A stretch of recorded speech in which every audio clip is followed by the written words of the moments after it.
Tebriklaymiz.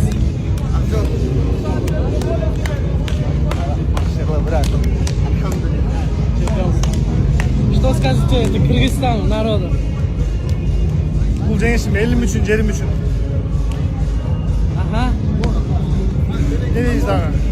Спорт екен.